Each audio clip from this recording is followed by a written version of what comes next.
Welcome everyone to Living a Legacy Life Live here on a Saturday. Welcome to you if you're here actually live with us, and if you're watching this in its recorded state later on, welcome. I'm Dr. Stephen Hobbs. I am the CEO of Wealth Movement, who is the sponsoring the background organization for this live broadcast. And what I'm going to do is I'm just going to share is that we're going to be covering the four-leaf clover and the nine-box grid. These are background frameworks and models because I want to start off by asking this question of you. What story do you have of aging? Because the work that I do is with those who are in their 50s, 60s, 70s, 80s. It'd be great if 40s. But what is your story of aging? Because stories is what we grab a hold of, and it's how we do our really deep learning. When we hear a great story, it sort of brings us in, enlivens. It allows us to remember our own experiences. And if the person's a great storyteller, story sharer, then you can almost get into their story as well. So, what's your story of aging? What's your story of legacy? What is it that you are bringing into your life to enliven your life? I ask that question because in the background of stories are scripts. And scripts are usually frameworks and models and diagrams and maps that are brought out usually through words. But now that we start to see how this world of videos is opening up on YouTube, then we can actually tap into creating our own mini movies, our own instructional presentations. We have an ability to tap into all of that. And the background of that, again, is these frameworks and models and maps and diagrams. And these two that I want to share with you today around the four-leaf clover and the nine-box grid, these frameworks and models, maps, and diagrams that will unfold here for us are meant to give you a bit more background, some foundational elements to stand on, the seedbed from which to grow your garden. And I have a sense that this is going to be raw. With a live presentation, there's lots of things that can happen. And so I'm going to acknowledge raw, but let me just reframe raw.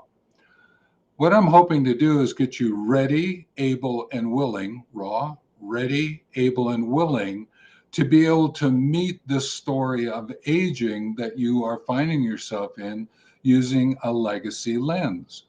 So let me put that into perspective here with the title. So with this, what I want to do is say, if we are in our process of living, and we have a sense that we're doing it while we're aging, what would happen is if we were to look at it through a legacy lens, so that what happens is that this aging is, we're going to be doing it, living the legacy life.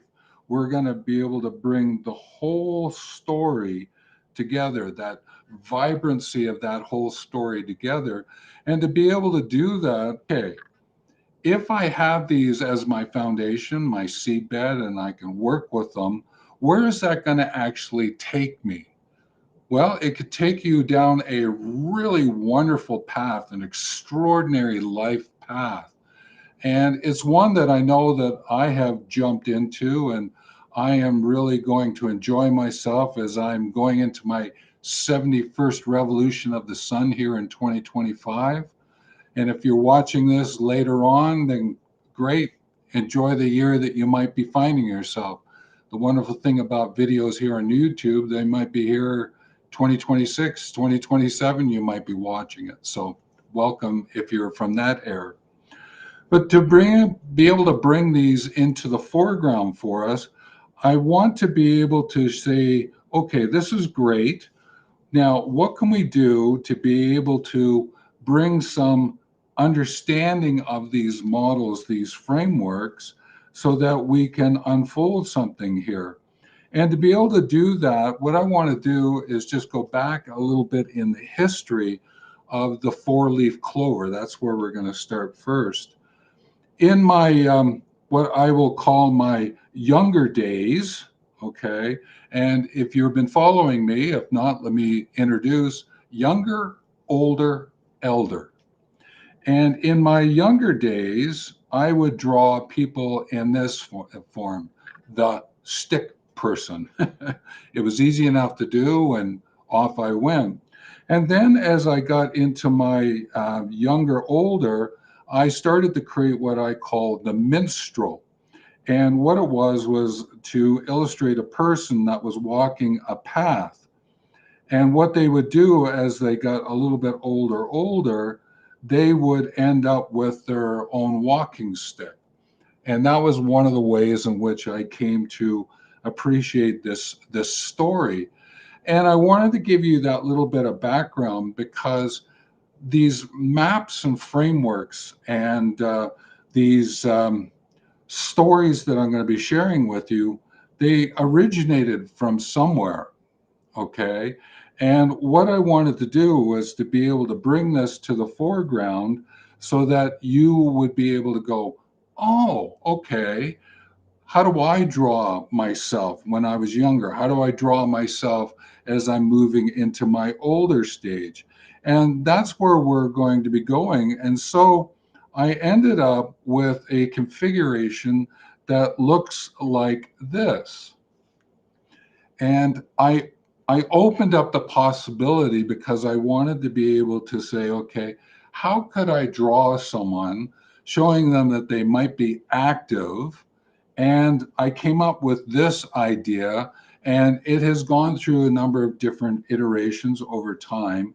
But again, the sense of the story of that path that you're walking, you could be seeing the person in full extension doing what it is that they're doing and enjoying themselves. And that was what got me started with thinking about this four-leaf clover.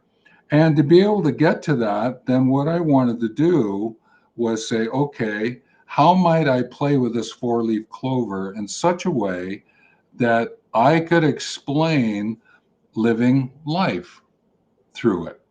And that's what I want to share with you right now. So this is a bit of a framework to play with.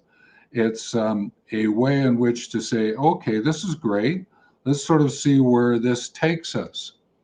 And so to be able to have this unfold for us, what I want to do is just bring to your attention, okay, is that this area here down in the bottom right, this is the health and wellness area.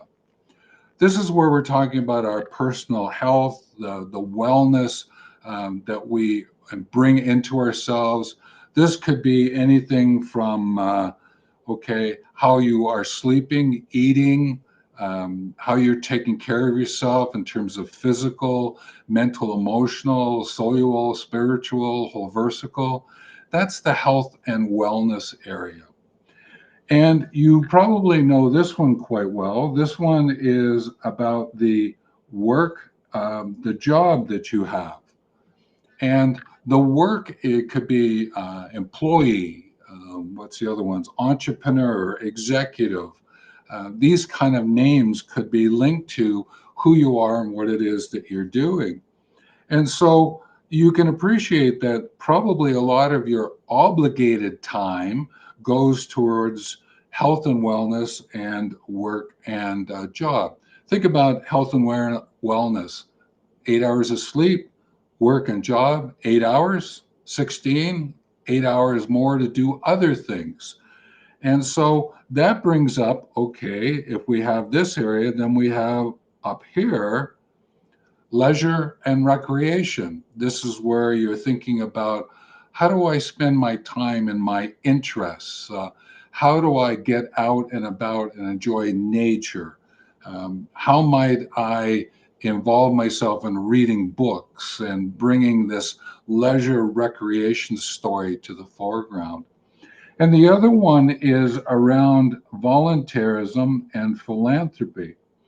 Now, giving of your time in a volunteer capacity, maybe you want to be a volunteer mentor. Philanthropy would be, okay, what is it that I might be able to do from a money point of view in terms of gifts that I could leave. But it's also this philanthropy about giving of your volunteer time as well. So these areas, what they do is they give you a bit of an expression of a way in which to look at your life. So if you think about it, if you were to go for a week and say, okay, every hour, this is a bit of an assessment, every hour, which of these areas am I involved with? So at 8 o'clock in the morning, where might you be here? At 8 o'clock in the evening, where might you be here? 2 o'clock in the morning.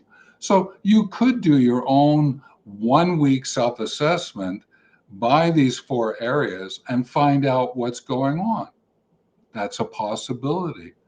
I actually did that with some university students. I was instructing a course in recreation. It was a basic leisure recreation course just to provide the learners in their diploma degree that they were working on to be able to go, oh, okay, how do I understand living my life? And I gave them this model, and they did it for a week and came back, and then they had to visually present it as an assignment. It was glorious to see what people came up with in terms of what they were able to bring out. Some went deep into numbers, others went into collages. It was just wonderful. I was just getting them to provide that basic steps to get them to move forward. So I offer it to you as well as take a week and just sort of see what pattern comes out and what you recognize in that pattern. What meaning then do you give to that pattern? So what's taking place here is, if you think about it, you have your head that goes into your heart, and it goes out into your hands and feet. So, in a sense, what's your head, heart, and hands story? So, as you dig into your assessment from a heart point of view, what's the feelings that are associated with that? I know in my earlier years, if I wasn't sleeping well at night, I would feel it, certainly in the next morning, and I wouldn't necessarily be in the best of shape. So I had to figure out, how do I do a better sleep regime? And that got me into learning different ways in which to sleep and making sure that my room was dark, a window was slightly open, things like that. So there are some elements of truth here in terms of figuring out your head, heart, and hands, feet story. And where does that take you? Now, the other thing that happens here is that if you think about this from an assessment point of view, if this is 0 and it takes you out to 9 and 9 and 9 and 9, and you were to make an assessment of, okay, what's happening along those lines? Where am I? Then what you could do is you could say, okay, from a satisfaction point of view and an importance point of view, what's happening in those areas in living my life? So satisfaction is the internal, and the importance has an external. So how satisfied am I with my leisure recreation, and what importance do I put on it? Again, another way in which to dig a little bit into your living life. And through an aging lens, you might be able to go, okay, when I was a little younger, younger, older, now that I'm an older, or looking at an older, what's my story? What's shifted for me? One of the great things I remember when I was asking persons years ago, I said, "What's your favorite activity to do?" And they'd go, "Oh, hiking in the mountains." And I would ask them, "Okay, what's the activity you do the most on any given day?" "Oh, walking around the block in the evening." "Oh, okay. Do you find that satisfying?" "Well, I hadn't really thought of it that way." "Is it important to you?" I hadn't thought about it that way."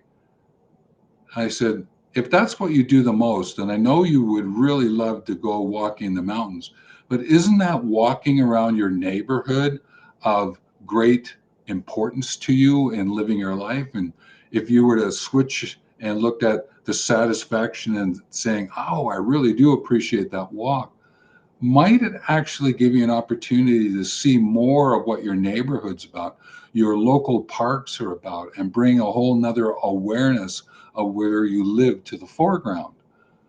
And they went, "I hadn't thought of it that way." And I said, "Great. So give it a go and see what happens." I bring that short story to you is because sometimes we get caught up in the dreams and going out and doing all these other kind of things and thinking about what's the next best thing that I want to do in my life, when actually often your day to day, if you reframe them slightly, there is so much meaning there and so much beauty and aesthetics and what could really help you in terms of what's going on for yourself. So I don't know about you, but it's important to think about, okay, where might I go with this? All right. And I thought that what I would do is just sort of put into perspective a couple of other things. And so let me just go back to the diagram. Okay. So if we're looking at this from the bigger story here, then I would like to bring the following forward from an aging point of view. And you're thinking about, okay, what does this mean about living a legacy life? And let's go back to what legacy is about. Legacy is about the useful whats you gift others so that they can learn something from your experiences. And the useful whats are time, effort, and money. So if you think about it in association with this grid here, you have an assignment of time, effort, and money that's going on to take care of yourself. So this is a bit more of an internal view of how you are living your life, living your legacy life. And here you are aging, bringing that whole story together. What does that mean for you? So I thought that I would add the following to it, is that this part here, okay, there is a well-being and a well-living that is taking place. And so it sort of looks like back and forth. So the well-being for yourself and the well-living doing it with others. So in a legacy life storyline, what's happening is well-being is about the unique journey that you're on. The well-living is about the adventures together with others. And so as you apply this four-leaf clover to what it is that you're doing from your own well-being and your well-living perspective, then what is taking place, and this is the beauty of this, okay, this is the sense of wealth, well-being and well-living to the nth degree.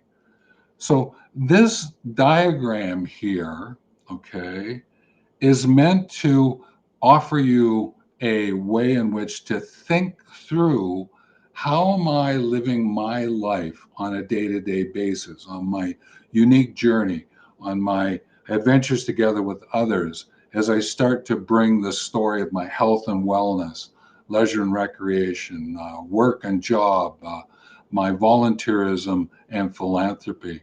I have a way in which to then go, oh, that's really kind of an interesting way in which to look at the whole. And that then says, okay, that's wonderful. Why don't we then look at it through another lens and just add a little bit more detail to that from a legacy point of view, looking at it through the legacy lens. And that's where I'd like to take you now, is to be able to go over and look at what we would call the 9-box grid. And this is a way, this is a framework, model, diagram, map that you can use to bring some understanding to what's taking place and in your life. And so let's just take a look at this. Now, it's another way in which to look at if you were to do this. So you could go, oh, okay, so there's something that's going on here that overlays on that four-leaf clover, or that four-leaf clover overlays on this 9-box grid. And if you think about it, what is at the heart of this?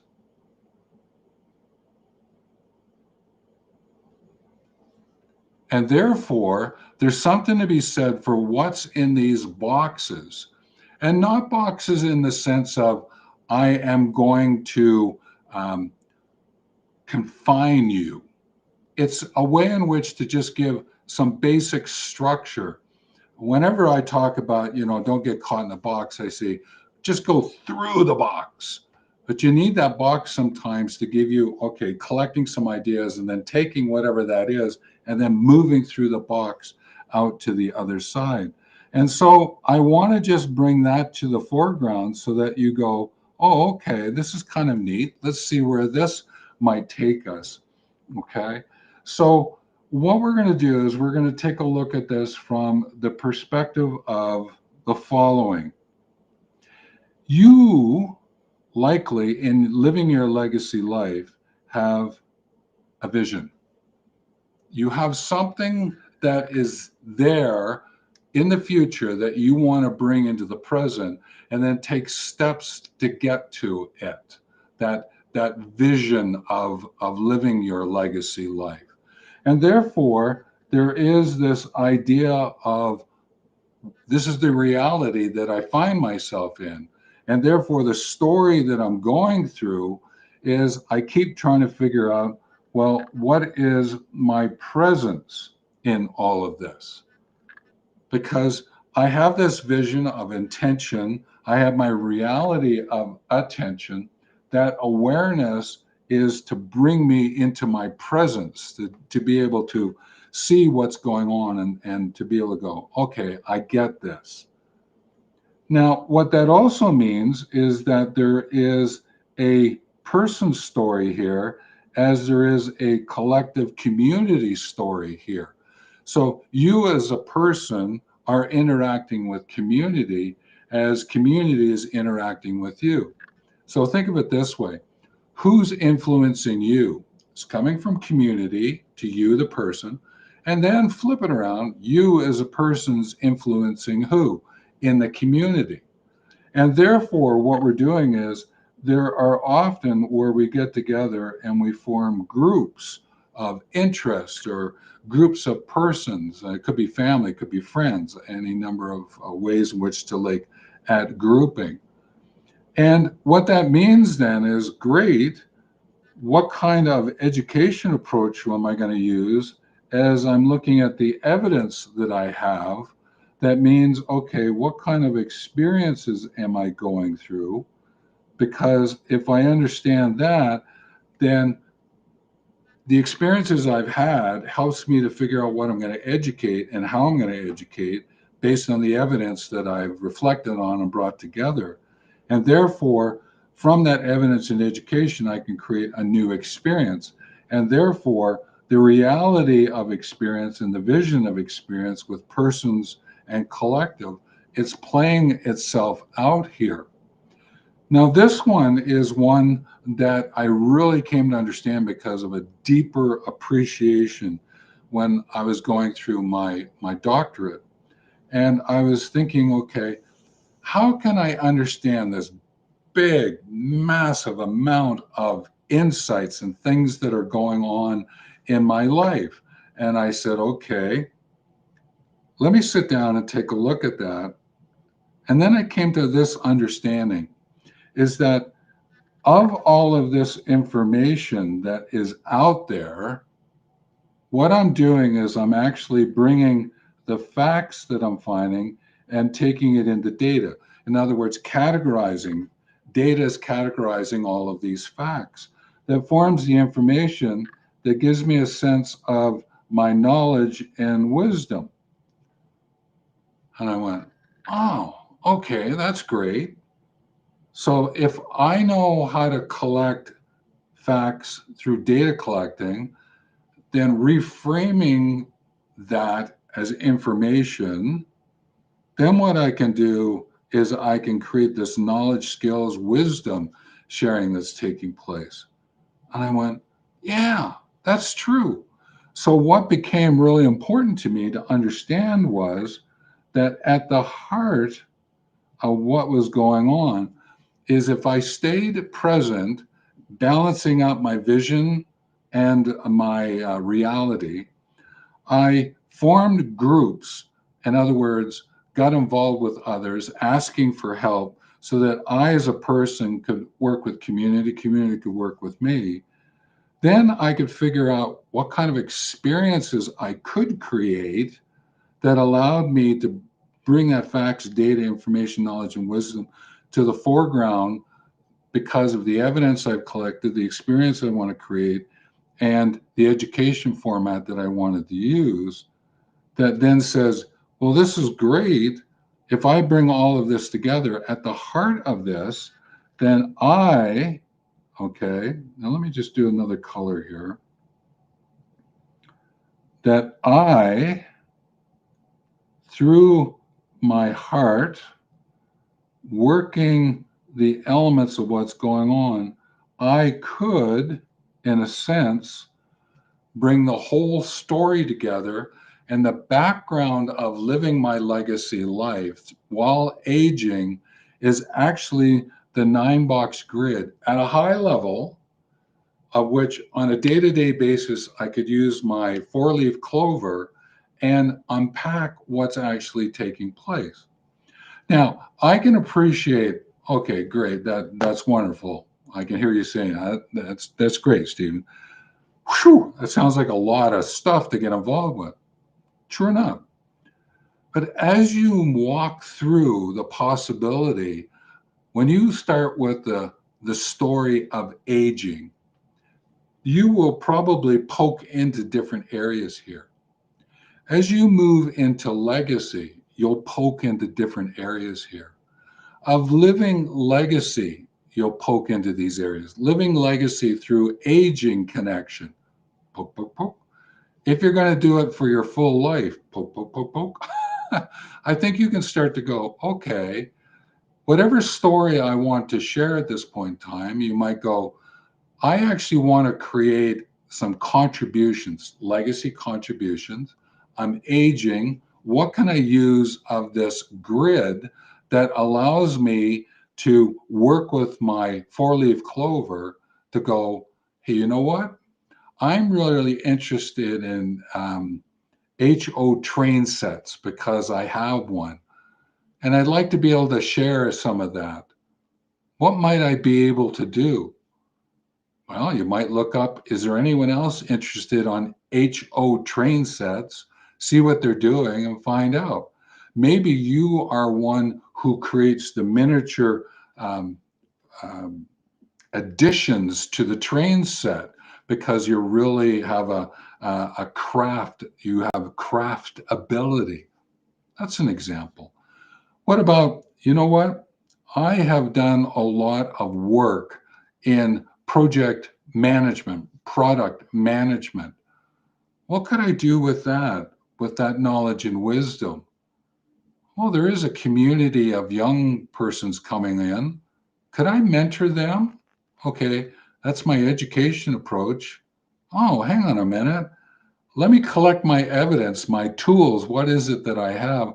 Let me create some experiences that I can put forward through a mentoring lens.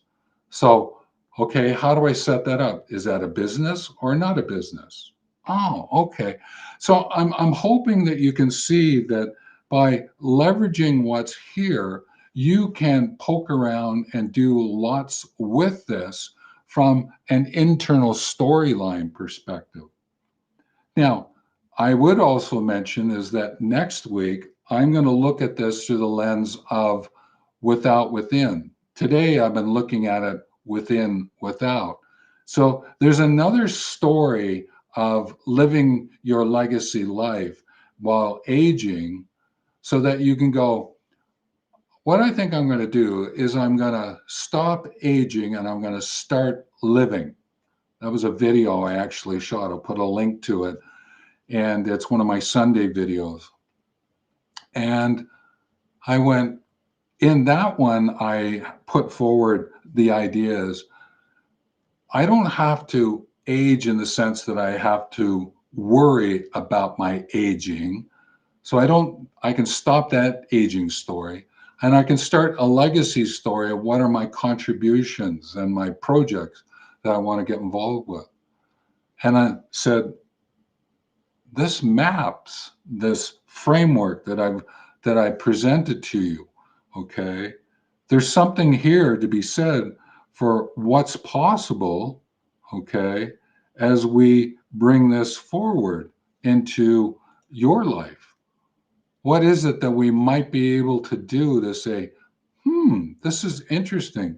So if you find yourself now here with a bit of a blank slate, what might you pick up from all of this presentation that you could draw that person, or if you want to draw the stick person, and play around with what's here? I will be creating some tools and techniques and making them available through mini books. But I wanted to get this out because I find myself here just about looking at 2025. It's sort of coming over the horizon. And I wanted to put this one down so I could reference back to it and offer some insights. But where are you? What is it that you would want to do to create this sense of the four-leaf clover and the 9-box grid and bring that into you in your life? I think that's a great question. Use this to create your story of aging and living a legacy life. So I'm going to close off the live now. I just want to bring to your attention there will be end videos here. Please watch those. I think you'll find them to be of great interest. Make sure you ask your questions in the comments section. I don't see anything of questions that have come in. No. So at this point in time, and then also keep checking for new and long videos.